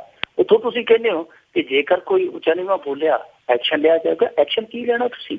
ਐਕਸ਼ਨ ਤੇ ਉਹ ਲੈਣਗੇ ਤੁਹਾਡੇ ਤੇ ਜਿਨ੍ਹਾਂ ਦਾ ਮਾਹੌਲ ਤੁਸੀਂ ਖਰਾਬ ਕੀਤਾ। ਉਲਟਾ ਉਹ ਐਕਸ਼ਨ ਨਾ ਲੈਣ। ਤੁਸੀਂ ਇਹ ਗੱਲ ਕਹਿੰਦੇ ਹੋ ਕਿ ਅਸੀਂ ਐਕਸ਼ਨ ਲਵਾਂਗੇ। ਇਹ ਬਿਲਕੁਲ ਗੱਲ ਜਿਹੜੀ ਹੈ ਉਹ ਵਾਜਬ ਨਹੀਂ ਹੈ, ਸਹੀ ਨਹੀਂ ਹੈ। ਜੋ ਇਹ ਇਹਨਾਂ ਦੀ ਸਟੇਟਮੈਂਟ ਹੈ ਉਹ ਠੀਕ ਨਹੀਂ। ਕਸੌਟੀ ਤੇ ਜੋ ਆਪਾਂ ਸਹੀ ਇੱਕ ਸਟੇਟਮੈਂਟ ਜਿਹੜੀ ਇਹਨਾਂ ਦੇ ਤਰਜਮਾਨ ਦੇ ਤੌਰ ਤੇ ਸਟੇਟਮੈਂਟ ਲਈਏ ਤਾਂ ਉਸ ਕਸੌਟੀ ਤੇ ਖਰੀ ਨਹੀਂ ਉਤਰਦੀ। ਬਾਕੀ ਇਸ ਬਾਬੇ ਬਾਰੇ ਹੁਣ ਬਹੁਤਾ ਕਹਿਣ ਦੀ ਲੋੜ ਨਹੀਂ। ਮੁੰਬਈ ਦੇ ਵਿੱਚ ਪਹੁੰਚ ਗਿਆ, ਮੁੰਬਈ ਦੇ ਵਿੱਚ ਪਹੁੰਚ ਕੇ ਇੰਨਾ ਪ੍ਰਭਾਵਿਤ ਹੋ ਗਿਆ, ਹੁਣ ਤੇ ਇਹਦਾ ਗਾਣਾ ਵੀ ਆ ਗਿਆ ਕਿ ਤਿਰਛੀ ਨਜ਼ਰ ਨੇ ਦੇਖਾ ਮੇਰਾ ਤਾਂ ਸਿਸਟਮ ਹਿੱਲ ਗਿਆ। ਹੁਣ ਸਿਸਟਮ ਹੀ ਸਾਰਾ ਹਿੱਲਿਆ ਪਿਆ। ਬਿਲਕੁਲ, ਇਹਦਾ ਆਪਣਾ ਸਿਸਟਮ ਤਾਂ ਸ਼ੁਰੂ ਤੋਂ ਹਿੱਲਿਆ, ਪਰ ਇਹਨੇ ਬਾਕੀ ਵੀ ਹਿਲਾਇਆ ਪਿਆ ਆ। ਤੇ ਅੱਗੇ ਆਪਾਂ ਜਲ ਬੱਸ ਦੀ ਗੱਲ ਕਰਦੇ ਹਾਂ ਜੀ, ਕਿ ਪਹਿਲੀ ਜਿਹੜੀ ਬੱਸ ਸੀ, ਪੁਰਾਣੀ ਬੱਸ ਸੀਗੀ, ਉਹ ਚੱਲ ਚੱਲ ਕੇ ਖਰਾਬ ਹੋ ਗਈ ਹੈ ਤੇ ਉਸ ਦੀ ਜਗ੍ਹਾ ਤੇ ਨਵੀਂ ਜਲ ਬੱਸ ਆ ਗਈ ਹੈ ਜੀ। ਬਲਤੇਜ ਪੰਨੂ ਸਾਹਿਬ ਕਹਿ ਰਹੇ ਸੀਗੇ ਕਿ ਬੱਸ ਦੀ ਅਮਰੀਕਾ ਦੇ ਵਿੱਚ ਸ਼ਾਇਦ ਲੋੜ ਪੈ ਗਈ ਹੈ। ਕੋਈ ਅਫਵਾਹ ਆ ਰਹੀ ਹੈ ਕਿ ਅਮਰੀਕਾ ਦੇ ਵਿੱਚ ਫਲੱਡ ਆਇਆ, ਉੱਥੇ ਲੋੜ ਹੈ, ਬਾਦਲ ਸਾਹਿਬ ਦੇ ਉੱਥੇ ਮੰਗਾ ਲਈ ਹੈ। ਵੈਸੇ ਇਸ ਬੱਸ ਨੂੰ ਜਿਵੇਂ ਲਿਜਾਇਆ ਗਿਆ, ਚੋਰਾਂ ਦੇ ਵਾਂਗ ਰਾਤ ਨੂੰ ਲੱਦਿਆ ਗਿਆ, ਇਹ ਕਮਾਲ ਦੀ ਗੱਲ ਆ ਕਿ ਚਲੋ ਤੁਸੀਂ ਇਸ ਬੱਸ ਨੂੰ ਭੇਜਣਾ ਸੀ, ਕਿਤੇ ਦਿਨ ਭੇਜ ਸਕਦੇ ਸੀ। ਜਿਸ ਤਰੀਕੇ ਨਾਲ ਰਾਤ ਨੂੰ ਇਹਨੂੰ ਗੈਰਾਜ ਦੇ ਵਿੱਚੋਂ ਕੱਢਿਆ ਗਿਆ, ਫਿਰ ਉਹ ਟਰਾਲੇ ਤੇ ਲੱਦਿਆ ਗਿਆ। ਰਾਹ ਦੇ ਵਿੱਚ ਤਸਵੀਰਾਂ ਲੋਕਾਂ ਨੇ ਖਿੱਚ ਲਿਆ ਕਿਉਂਕਿ ਜਲ ਪਰੀ ਹੈ ਜਿਹੜੀ ਇਹ ਬੜੀ ਮਸ਼ਹੂਰ ਸੀ। ਲੋਕ ਭਾਵੇਂ ਹੋਟਾ ਤੇ ਨਹੀਂ ਲੈ ਸਕੇ, ਪਰ ਤਸਵੀਰਾਂ ਰਾਹੀਂ ਸਾਰਿਆਂ ਨੇ ਵੇਖਿਆ ਸੀ। ਜਿਵੇਂ ਜਿਵੇਂ ਜਿੱਥੋਂ ਜਿੱਥੋਂ ਲੰਘੀ ਲੋਕ ਵੀਡੀਓ ਬਣਾਉਂਦੇ ਗਏ, ਫੋਟੋਆਂ ਖਿੱਚਦੇ ਗਏ, ਖੁਸ਼ੀਆਂ ਮਨਾਉਂਦੇ ਗਏ ਕਿ ਆ ਜਾਂਦੀ ਹੈ ਸਾਡੀ ਜਲ ਬੱਸ, ਆ ਜਾਂਦੀ ਹੈ ਸਾਡੀ ਜਲ ਬੱਸ। ਸੋ ਇਸ ਕਰਕੇ ਉਹ ਰਾਤ ਜਿਹੜੀ ਕੱਢੀ, ਉਹ ਇਸ ਕਰਕੇ ਦਿਨੇ ਕੈਮਰਿਆਂ 'ਚ ਕੈਦ ਹੋ ਗਈ ਕਿਉਂਕਿ ਉਹ ਜਿਹੜਾ ਟਰੱਕ ਵਾਲਾ ਸੀਗਾ ਉਹ ਵਿਟਰ ਗਿਆ, ਉਹ ਵੇਰ ਗਿਆ। ਉਹ ਕਹਿੰਦਾ ਜੀ ਕਿ ਮੇਰੇ ਕੋਲ ਤੇ ਨਾ ਤੁਸੀਂ ਕਾਗਜ਼ ਹੈ ਇਸ ਸਮੇਂ, ਨਾ ਮੇਰੇ ਕੋਲ ਪੈਸੇ ਆ ਤੇਲ ਪਾਣੀ ਜੋਗੇ, ਮੈਨੂੰ ਪਹਿਲਾਂ ਪੈਸੇ ਦਿਓ, ਕਾਗਜ਼ ਬਣਾ ਕੇ ਦਿਓ, ਮੈਂ ਫੇਰ ਹੀ ਜਾਊਂਗਾ। ਦੱਸਦੇ ਤੇ ਇਹ ਸੀ, ਇਹਨਾਂ ਨੇ ਬੜਾ ਜ਼ੋਰ ਲਾਇਆ ਕਿ ਰਾਤੋਂ ਰਾਤ ਨਿਕਲ ਜਾ, ਪੰਜਾਬ ਪਾਰ ਕਰ ਜਾ। ਉਹਨੇ ਆਖਿਆ ਕਿ ਮੈਂ ਇਸ ਖਾਲੀ ਜੇਬ ਨਾਲ, ਇਸ ਖਾਲੀ ਟੈਂਕੀ ਦੇ ਨਾਲ ਕਿਵੇਂ ਪਾਰ ਕਰ ਜਾਵਾਂ। ਫਿਰ ਦਿਨ ਚੜੇ ਤੇ ਇਹ ਤੁਹਾਨੂੰ ਪਤਾ ਹੀ ਸਾਰੀਆਂ ਤਸਵੀਰਾਂ ਜਿਹੜੀਆਂ ਸਾਹਮਣੇ ਆ ਗਈਆਂ। ਉਸ ਤਰ੍ਹਾਂ ਹੁਣ ਦੂਜੀ ਜਲ ਬੱਸ ਹੈ ਜਿਹੜੀ ਉਹ ਉਸੇ ਰਾਤ ਉਸੇ ਗੈਰਾਜ ਦੇ ਵਿੱਚ ਜਾ ਕੇ ਲਾ ਦਿੱਤੀ ਗਈ ਹੈ, ਯਾਨੀ ਇੱਕ ਭੇਜ ਦਿੱਤੀ ਗਈ ਹੈ, ਦੂਜੀ ਉਹਦੀ ਜਗ੍ਹਾ ਤੇ ਲਿਆਂਦੀ ਗਈ ਹੈ। ਜਿਹੜੀ ਲਿਆਂਦੀ ਗਈ ਉਹ ਬੱਸ ਸੋਹਣੀ ਹੈ। ਪਹਿਲੀ ਤੇ ਵਾਕਈ ਘੜੂਕਾ ਜਿਹਾ ਲੱਗਦਾ ਜਿਵੇਂ ਜਲ ਘੜੂਕਾ ਜਿਹਾ, ਪਰ ਜਿਹੜੀ ਦੂਜੀ ਹੈ ਉਹ ਜਲ ਬੱਸ ਲੱਗਦੀ ਹੈ। ਹੁਣ ਇਹ ਪਤਾ ਨਹੀਂ ਕਿਉਂ ਐਕਸਚੇਂਜ ਕੀਤੀ ਗਈ ਹੈ, ਕਿਉਂ ਬਦਲੀ ਗਈ ਹੈ। ਹੁਣ ਕੁਝ ਲੋਕਾਂ ਦਾ ਕਹਿਣਾ ਤੇ ਇਹ ਹੈ ਕਿ ਜਿਹੜੀ ਇਹਨਾਂ ਨੇ ਪਹਿਲਾਂ ਬੱਸ ਲਿਆਂਦੀ ਉਹ ਇਹਨਾਂ ਨੂੰ ਪਹਿਲਾਂ ਵਾਲੀ ਨਮੋਸ਼ੀ ਨਾਲੋਂ ਵੱਡੀ ਨਮੋਸ਼ੀ ਦੇਗੀ ਕਿਉਂਕਿ ਉਹਦੀ ਸ਼ਕਲ ਹੀ ਇੰਨੀ ਭੈੜੀ ਸੀ, ਲੋਕ ਵੇਖ ਵੇਖ ਹੱਸਦੇ ਸੀ। ਤੇ ਉਹਦੇ ਨਾਲ ਤੇ ਲੋਕੀ ਕਹਿੰਦੇ ਸਨ ਕਿ ਸੁਖਬੀਰ ਸਿੰਘ ਬਾਦਲ ਲਿਆਉਂਦਾ ਹੀ ਨਾ, ਇੰਨੀ ਨਮੋਸ਼ੀ ਨਹੀਂ ਸੀ ਹੋਣੀ ਜਿੰਨੀ ਲਿਆ ਕੇ ਨਮੋਸ਼ੀ ਹੋਈ ਹੈ। ਸ਼ਾਇਦ ਉਸ ਨਮੋਸ਼ੀ ਨੂੰ ਢੱਕਣ ਲਈ ਹੁਣ ਇਹਦੇ ਤੇ ਰਾਤੋਂ ਰਾਤ ਪਰਦਾ ਪਾਇਆ ਗਿਆ ਕਿ ਉਹਨੂੰ ਭੇਜ ਕੇ ਦੂਜੀ ਲਿਆਂਦੀ ਗਈ ਹੈ। ਸੋਹਣ ਸਿੰਘ ਠੰਡਲ ਦੇ ਨਾਲ ਮੈਂ ਗੱਲਬਾਤ ਕੀਤੀ ਸੀ, ਸੈਰ ਸਪਾਟਾ ਮੰਤਰੀ ਹੈ ਜਿਹੜਾ, 2 ਘੰਟੇ ਪਹਿਲਾਂ ਉਹਦੇ ਨਾਲ ਗੱਲ ਹੋਈ ਮੇਰੀ, ਤੇ ਉਹਨੇ ਦੱਸਿਆ, ਕਹਿੰਦਾ ਜੀ ਕਿ ਜਿਹੜੀ ਉਹ ਪਹਿਲੀ ਬੱਸ ਸੀ ਉਹ ਅਸੀਂ ਟਰਾਇਲ ਕਰਨ ਲਈ ਲਿਆਂਦੀ ਸੀ, ਯਾਨੀ ਜਿਹੜੀ ਉਹ ਖੱਟੀ ਜੀ ਲਿਆਂਦੀ ਸੀ ਇਹਨਾਂ ਨੇ ਬੱਸ, ਉਹ ਕਹਿੰਦੇ ਜੀ ਅਸੀਂ ਟਰਾਇਲ ਲਈ ਲਿਆਂਦੀ ਸੀ, ਟਰਾਇਲ ਕਰਕੇ ਵੇਖਣਾ ਸੀ, ਟਰਾਇਲ ਸਾਡਾ ਸਫਲ ਹੋ ਗਿਆ, ਪਾਣੀ 'ਚ ਬੱਸ ਚੱਲ ਗਈ, ਅਸੀਂ ਹੁਣ ਜਿਹੜੀ ਦੂਜੀ ਅਸਲੀ ਬੱਸ ਸੀ ਉਹ ਲਿਆਂਦੀ। ਤੇ ਮੈਂ ਕਿਹਾ ਜੀ ਤੁਸੀਂ ਉਦੋਂ ਫਿਰ ਜਨਤਾ ਨੂੰ ਦੱਸਿਆ ਕਿਉਂ ਨਹੀਂ, ਇਹ ਬੱਸ ਸਿਰਫ ਅਸੀਂ ਟਰਾਇਲ ਨਹੀਂ ਲਿਆਂਦੀ। ਉਹ ਨਹੀਂ ਜੀ ਦੱਸਣਾ ਭੁੱਲ ਗਏ, ਮੈਂ ਉਸ ਦਿਨ ਗਿਆ ਨਹੀਂ ਸੀ, ਸੁਖਬੀਰ ਸਿੰਘ ਬਾਦਲ ਸਨ ਉੱਥੇ, ਉਹਨਾਂ ਨੇ ਦੱਸਣਾ ਭੁੱਲ ਗਏ। ਸੋ ਇਹੋ ਜਿਹੀਆਂ ਗੱਲਾਂ ਕਰਦੇ ਆ ਲੋਕ। ਹਾਲੇ ਵੀ ਸ਼ਸ਼ੋ ਪੰਜ ਦੇ ਵਿੱਚ ਹੈ ਕਿ ਉੱਥੇ ਬੱਸ ਚੱਲੇਗੀ ਜਾਂ ਸਿਰਫ ਤੇ ਸਿਰਫ ਲੋਕ ਉਹਨੂੰ ਉੱਥੇ ਗਰਾਜ ਦੇ ਵਿੱਚ ਜਾ ਕੇ ਮੱਥਾ ਟੇਕ ਕੇ ਮੁੜਾਇਆ ਕਰਨਗੇ, ਉੱਥੇ ਖੜੀ ਦੀ ਖੜੀ ਮਿਲਿਆ ਕਰੂਗੀ। ਉਂਝ ਹਾਲੇ ਤੱਕ ਸਿਰਫ ਤੇ ਸਿਰਫ ਚਰਚੇ ਹੀ ਆ। ਠੋਸ ਗੱਲ ਦਾ ਕਿਸੇ ਨੂੰ ਪਤਾ ਨਹੀਂ ਲੱਗਿਆ ਕਿ ਇਹ ਬੱਸ ਦੀ ਜਿਹੜੀ ਅਦਲਾ ਬਦਲੀ ਕਿਉਂ ਹੋਈ ਹੈ, ਕਿੰਨੇ ਕੀਤੀ ਹੈ। ਕਿਉਂਕਿ ਜਿਹੜਾ ਡ੍ਰੀਮ ਪ੍ਰੋਜੈਕਟ ਸੀ, ਜਿਹਦਾ ਡ੍ਰੀਮ ਪ੍ਰੋਜੈਕਟ ਸੀ, ਉਹ ਸੁਖਬੀਰ ਸਿੰਘ ਬਾਦਲ ਤੇ ਪੰਜਾਬ ਦੇ ਵਿੱਚ ਹੈ ਹੀ ਨਹੀਂ। ਜੀ ਪਿੱਛੋਂ ਹੀ ਬੱਸ ਦੀ ਅਦਲਾ ਬਦਲੀ, ਕੋਈ ਤਾਂ ਕਾਰਨ ਹੈ। ਅਖੀਰਲਾ ਮੇਰਾ ਸਵਾਲ ਹੋਊਗਾ ਕਿ ਆਜ਼ਾਦੀ ਦੀ ਲੜਾਈ ਦੇ ਵਿੱਚ ਇੱਕ ਨਹੀਂ, ਪੰਜਾਬ ਦੇ 5 ਭਗਤ ਸਿੰਘ ਸ਼ਹੀਦ ਹੋਏ। ਇਹ ਇੱਕ ਵਡਮੁੱਲੀ ਜਾਣਕਾਰੀ ਨਿਕਲੀ ਆ RTI ਰਾਹੀਂ। ਗੁਰਮਲਾਪ ਸਿੰਘ ਗਰੇਵਾਲ ਹੈ ਜੀ ਬਠਿੰਡੇ ਤੋਂ, ਉਹਨਾਂ ਨੇ RTI ਰਾਹੀਂ ਜਿਹੜੀ ਸੂਚਨਾ ਪ੍ਰਾਪਤ ਕੀਤੀ ਹੈ, ਉਹਦੇ 'ਚ ਇਹ ਖੁਲਾਸਾ ਹੋਇਆ ਕਿ ਆਜ਼ਾਦੀ ਦੀ ਜਿਹੜੀ ਲੜਾਈ ਸੀਗੀ ਉਹਦੇ ਵਿੱਚ ਪੰਜਾਬ ਦਾ ਇੱਕ ਭਗਤ ਸਿੰਘ ਨਹੀਂ, 5 ਭਗਤ ਸਿੰਘ ਸ਼ਹੀਦ ਹੋਏ ਸਨ। ਯਾਨੀ ਸ਼ਹੀਦ ਹੋਣ ਵਾਲਿਆਂ ਦੀ ਸੂਚੀ ਤੇ ਬਹੁਤ ਲੰਮੇਰੀ ਹੈ। ਪੰਜਾਬ ਦੇ ਜਿਹੜੇ ਸ਼ਹੀਦ ਹੋਏ, ਇਹਨਾਂ ਦੇ ਵਿੱਚ ਇੱਕੋ ਨਾਂ ਵਾਲੇ ਯਾਨੀ 5 ਭਗਤ ਸਿੰਘ ਸਨ। ਔਰ ਇਹ ਜਿਹੜੀ ਸੂਚਨਾ ਮਿਲੀ ਹੈ, ਇਹ ਕੇਂਦਰੀ ਸੱਭਿਆਚਾਰਕ ਮੰਤਰਾਲੇ ਦੀ ਜਿਹੜੇ ਡਿਪਟੀ ਸਕੱਤਰ ਹੈ ਬੀਬੀ ਮੀਨੂ ਮੱਤਰਾ, ਉਹਨਾਂ ਨੇ ਇਹ ਜਾਣਕਾਰੀ ਦਿੱਤੀ ਹੈ। ਤੇ ਉਹਨਾਂ ਨੇ ਇਹਦਾ ਆਧਾਰ ਇਹ ਦੱਸਿਆ ਕਿ 2008 'ਚ ਸਰਕਾਰ ਨੇ ਦੇਸ਼ ਖਾਤਰ ਸ਼ਹੀਦ ਹੋਣ ਵਾਲੇ ਦੇਸ਼ ਭਗਤਾਂ ਦੀ ਜਾਣਕਾਰੀ ਇਕੱਠੀ ਕਰਨ ਦਾ ਹੁਕਮ ਦਿੱਤਾ ਸੀ। ਉਹਦੇ ਤੋਂ ਬਾਅਦ 2012 ਦੇ ਵਿੱਚ ਸ਼ਹੀਦਾਂ ਦੀ ਇੱਕ ਡਿਕਸ਼ਨਰੀ ਬਣਾਈ ਗਈ, ਜਿਹਦੇ 'ਚ ਭਗਤ ਸਿੰਘ ਨੂੰ ਸ਼ਹੀਦ ਦਾ ਦਰਜਾ ਜਿਹੜਾ ਉਹ ਦੇ ਦਿੱਤਾ ਗਿਆ ਸੀਗਾ। ਸੋ ਨਾਲ ਉਹਨਾਂ ਨੇ ਸਾਫ਼ ਕੀਤਾ ਕਿ 1857 ਤੋਂ 1947 ਤੱਕ ਜਿਹੜੇ ਸ਼ਹੀਦ ਹੋਏ ਆ, ਉਹਨਾਂ ਦੇ ਵਿੱਚ ਪੰਜਾਬ 'ਚੋਂ 5 ਭਗਤ ਸਿੰਘ ਸਨ। ਇੱਕ ਭਗਤ ਸਿੰਘ ਬਾਰੇ ਤੇ ਆਪਾਂ ਜਾਣਦੇ ਹੀ ਹਾਂ, ਜਿਹਨਾਂ ਨੂੰ ਆਪਾਂ ਸ਼ਹੀਦ ਆਜਮ ਭਗਤ ਸਿੰਘ ਕਹਿੰਦੇ ਹਾਂ। ਦੂਜੇ ਜਿਹੜੇ 4 ਭਗਤ ਸਿੰਘ ਸਨ, ਉਹਨਾਂ ਦੇ ਵਿੱਚੋਂ ਇੱਕ ਭਗਤ ਸਿੰਘ ਅੰਮ੍ਰਿਤਸਰ ਜ਼ਿਲ੍ਹੇ ਦੇ ਤਾਵਾ ਖੁਰਦ ਪਿੰਡ ਦਾ ਸੀਗਾ। ਉਹ ਗੁਰੂ ਕੇ ਬਾਗ ਮੋਰਚੇ ਦੇ ਵਿੱਚ 1922 ਦੇ ਉੱਧਰ ਪੁਲਿਸ ਲਾਠੀਚਾਰਜ ਨਾਲ ਸ਼ਹੀਦ ਹੋਏ। ਅੰਮ੍ਰਿਤਸਰ ਜ਼ਿਲ੍ਹੇ ਦੇ ਹੀ ਤੋਸੜਾ ਟੋਡਾ ਖੁਰਦ ਦੇ ਦੂਸਰੇ ਭਗਤ ਸਿੰਘ ਸਨ, ਜਿਹੜੇ 1922 'ਚ ਅੰਮ੍ਰਿਤਸਰ ਤੋਂ ਗੁਰੂ ਕੇ ਬਾਗ ਸ਼ਾਂਤਮਈ ਢੰਗ ਨਾਲ ਕੱਢੇ ਗਏ ਇੱਕ ਮਾਰਚ ਦੇ ਵਿੱਚ ਹੋਏ ਲਾਠੀਚਾਰਜ ਦੌਰਾਨ ਸ਼ਹੀਦ ਹੋਏ। ਉਹ ਅਕਾਲੀ ਮੂਵਮੈਂਟ ਦੇ ਵਿੱਚ ਵੀ ਰਹੇ ਆ। ਇਸ ਤੋਂ ਇਲਾਵਾ ਅੰਮ੍ਰਿਤਸਰ ਜ਼ਿਲ੍ਹੇ ਦੇ ਤੇਰਾ ਖੁਰਦ ਪਿੰਡ ਦੇ ਭਗਤ ਸਿੰਘ ਸੀ, ਉਹ ਪੁਲਿਸ ਲਾਠੀਚਾਰਜ ਦੇ ਦੌਰਾਨ ਸ਼ਹੀਦ ਹੋਏ। ਇਸੇ ਰਿਕਾਰਡ ਦੇ ਮੁਤਾਬਕ ਦੱਸਿਆ ਜਾਂਦਾ ਕਿ ਫਿਰੋਜ਼ਪੁਰ ਦੇ ਮਵਾਨਾ ਪਿੰਡ ਦੇ ਇੱਕ ਭਗਤ ਸਿੰਘ ਸੀ, ਜੋ ਗੁਰੀਲਾ ਰੈਜੀਮੈਂਟ ਦੇ ਵਿੱਚ ਸਨ, ਉਹ ਵੀ ਸ਼ਹੀਦ ਹੋਇਆ। ਪਰ ਉਹ ਕਿਸ ਤਰ੍ਹਾਂ ਸ਼ਹੀਦ ਹੋਇਆ, ਕਿਹੜੀ ਤਰੀਕ ਨੂੰ ਸ਼ਹੀਦ ਹੈ, ਉਹਦੇ ਬਾਰੇ ਬਹੁਤੇ ਜਿਹੜੇ ਵੇਰਵੇ ਪ੍ਰਾਪਤ ਨੇ। ਸੋ ਪੰਜਾਬ ਮਾਣ ਕਰ ਸਕਦਾ। ਵੈਸੇ ਤੇ ਪੰਜਾਂ ਦੀ ਫਿਲਾਸਫੀ ਹਮੇਸ਼ਾ ਜਿਹੜੀ ਹੈ ਉਹ ਵਿਚਰਦੀ ਰਹੀ ਹੈ, ਰਾਜ ਕਰਦੀ ਰਹੀ ਹੈ ਹਮੇਸ਼ਾ ਤੋਂ ਇਤਿਹਾਸ ਦੇ ਵਿੱਚ। ਅੱਜ ਵੀ ਜਿਹੜੀ ਪੰਜਾਂ ਵਾਲੀ ਫਿਲਾਸਫੀ ਆ ਉਹ ਇੱਕ ਵਾਰ ਫੇਰ ਪ੍ਰਗਟ ਹੋ ਗਈ ਇਤਿਹਾਸ ਦੇ ਵਿੱਚੋਂ ਕਿ 5 ਭਗਤ ਸਿੰਘ ਆ। ਹੁਣ 5ਵੇਂ ਉਹ ਕਹਿੰਦੇ ਹੁੰਦੇ ਕਿ 5 ਬਾਣੀਆਂ, 5 ਪਾਣੀ, 5 ਪਿਆਰੇ, 5 ਪੀਰ। ਸੋ ਇਸ ਤਰ੍ਹਾਂ ਹੁਣ ਕਿਹਾ ਜਾ ਸਕਦਾ ਕਿ 5 ਭਗਤ ਸਿੰਘ ਵੀ ਸਾਡੇ ਕੋਲ ਆ। ਪਰ ਜਿਹੜੇ 4 ਭਗਤ ਸਿੰਘ ਅਣਗੌਲੇ ਸੀਗੇ, ਹੁਣ ਜ਼ਰੂਰਤ ਹੈ ਸਰਕਾਰ ਵੱਲੋਂ, ਸਮਾਜ ਵੱਲੋਂ ਉਹਨਾਂ 4 ਭਗਤ ਸਿੰਘਾਂ ਬਾਰੇ ਵੀ ਹੋਰ ਖੋਜ ਕੀਤੀ ਜਾਵੇ, ਰਿਸਰਚ ਕੀਤੀ ਜਾਵੇ। ਔਰ ਜੋ ਉਹਨਾਂ ਦੇ ਬਚੇ ਹੋਏ ਪਰਿਵਾਰ ਹੈ, ਉਹਨਾਂ ਦੇ ਪਿੱਛੇ ਜੋ ਵੀ ਅੰਸ਼ ਹੈ, ਉਹਨਾਂ ਨੂੰ ਬਣਦਾ ਮਾਣ ਸਤਿਕਾਰ ਇਹਨਾਂ ਸ਼ਹੀਦਾਂ ਦੇ ਨਾਲ ਦਿੱਤਾ ਜਾਵੇ। ਜੀ ਬਹੁਤ ਬਹੁਤ ਤੁਹਾਡਾ ਧੰਨਵਾਦ ਹੈ ਮਿੰਟੂ ਗੁਰਸਰੀਆ ਜੀ, ਤੁਸੀਂ ਸਾਡੇ ਨਾਲ ਜੁੜੇ ਤੇ ਦੱਸਿਆ ਕਿ ਪੰਜਾਬ ਵਿੱਚ, ਭਾਰਤ ਦੇ ਵਿੱਚ ਕੀ ਕੁਛ ਹੋ ਰਿਹਾ। ਸ਼ੁਕਰੀਆ ਜੀ, ਬਹੁਤ ਬਹੁਤ ਧੰਨਵਾਦ ਜੀ। ਇਹ ਸਨ ਮਿੰਟੂ ਗੁਰਸਰੀਆ ਜੀ, ਜੋ ਸਾਡੇ ਨਾਲ ਜੁੜਦੇ ਨੇ ਤੇ ਕਰਦੇ ਨੇ ਜੀ ਖਬਰਾਂ। ਹੁਣ ਇਸੇ ਦੇ ਨਾਲ ਸਾਡਾ ਪ੍ਰੋਗਰਾਮ ਦੀ ਇੱਥੇ ਹੀ ਸਮਾਪਤੀ ਆ। ਹੁਣ ਬਲਵਿੰਦਰ ਕੌਰ ਵੱਲੋਂ ਵੀ ਅਗਲੇ ਬੁਲਟਨ ਤੱਕ ਆਪ ਸਭ ਨੂੰ ਹੀ ਪਿਆਰ ਭਰੀ ਸਤਿ ਸ੍ਰੀ ਅਕਾਲ।